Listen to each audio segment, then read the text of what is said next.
Saudara, mari kita lanjutkan lagi pendalaman kita tentang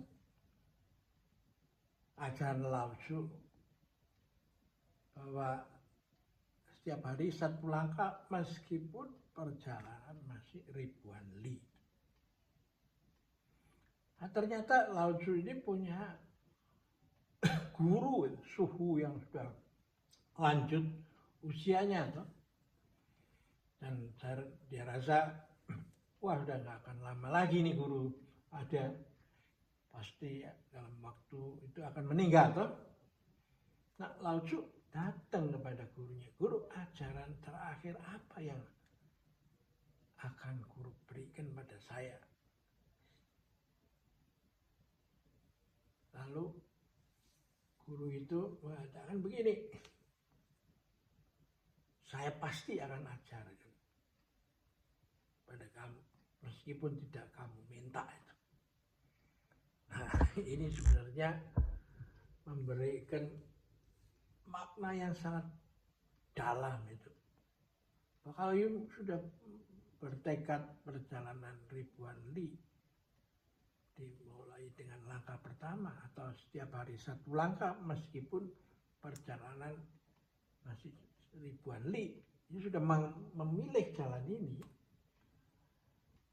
maka ilmu yang punya ini tuh harus tuntas itu diberikan itu. Ya. Kalau sampai tidak tuntas itu belum selesai tugas Anda itu. Ya. Karena itu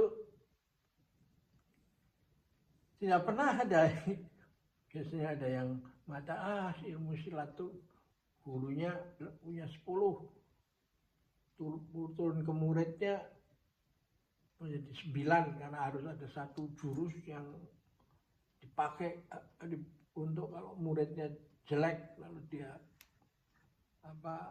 tangkal, dia lumpuhkan, lalu muridnya dapat 9 ketika cari murid lagi simpan lagi, ya, terus simpan lagi, akhirnya ilmu itu punah. Itu sebenarnya nggak benar itu penafsiran itu. Nah itu kalau sampai Anda sudah nyepi tinggal di gunung, itu pun ajaran itu harus ditulis, entah itu di kulit binatang atau akan di tembok, ya, batu, ya. Karena itulah yang disebut kembalinya pendekar Raja Wali Sakti itu. Bahwa ilmu terus berkembang meskipun orangnya nggak ada itu. Jadi karena itu budaya Tionghoa itu memang budaya yang sangat mencintai ilmu pengetahuan itu, ya. Nah, sang guru ini menjelaskan begini pada Lao Tzu itu. Kalau kamu sedang naik kendaraan, ketika lewat di kota kelahiran, kamu harus turun dan cium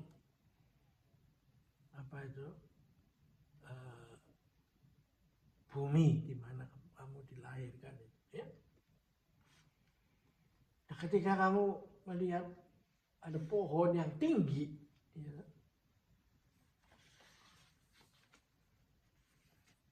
kamu harus merunduk itu, ya. Memberi hormat pada senior itu, karena tanpa adanya senior tidak ada junior itu, ya. Nah lalu ketika kamu sudah tua, bagaimana? Nah gurunya mengundang, coba kamu mendekat ke saya ini. Dia membuka mulutnya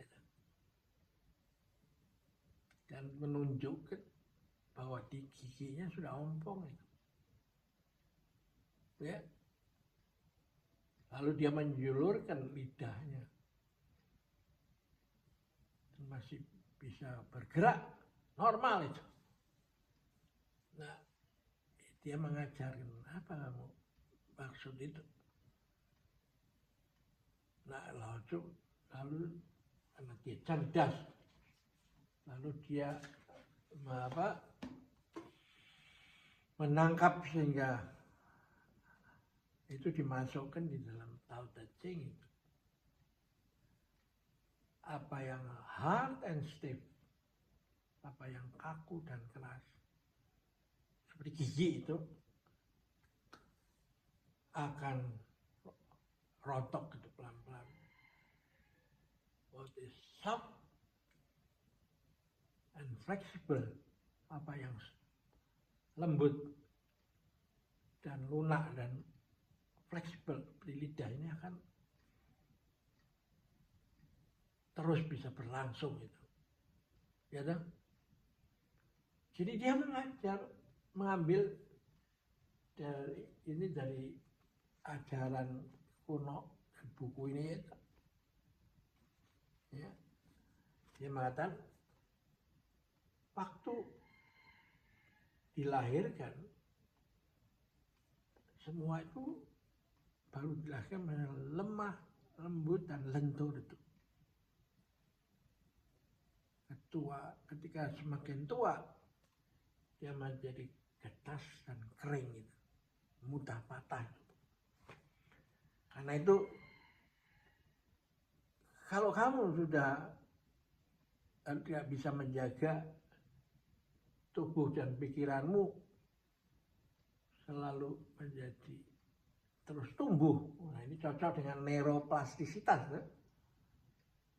Maka ia akan patah itu, habis itu, lebih cepat habis itu. Ya. Karena itu senjata yang keras dan kaku